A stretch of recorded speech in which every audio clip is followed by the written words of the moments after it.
Her Buried Bones. Written by Fiona Tarr, narrated by Courtney Ede. Chapter 1.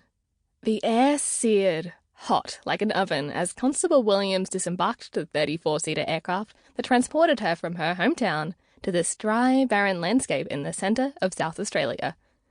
She tossed her backpack over one shoulder and put her hand on the stair rail, quickly snapping it back.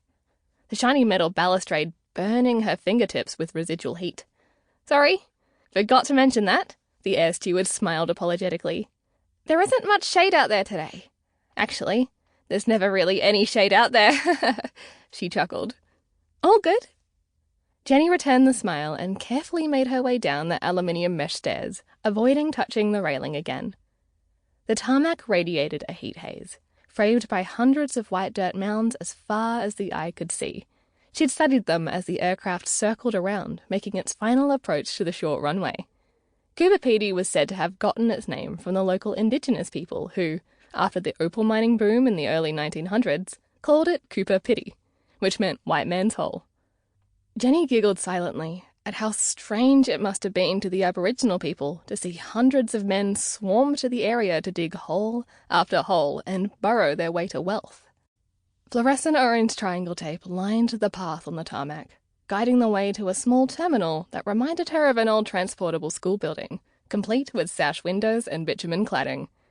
Opening the door to a wave of cool air, Jenny stopped a moment to savour it, knowing such luxury wouldn't last long.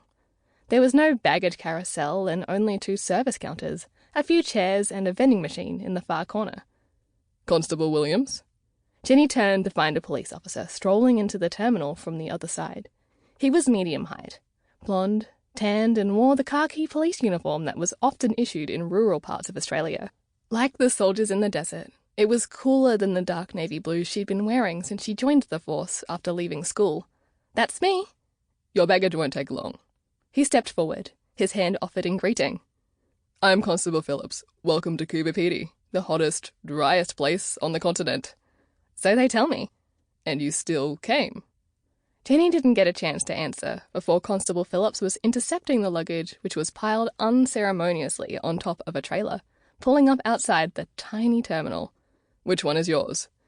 "I'm good, Constable Phillips. I can carry my own bags." "Of course you can, but that wouldn't be polite. You're in the bush now, Williams. You're gonna have to leave the city thinking behind." Jenny almost laughed out loud. "I grew up on a dairy farm, Phillips. I'm hardly a fragile city girl, but I appreciate the country." Sample complete.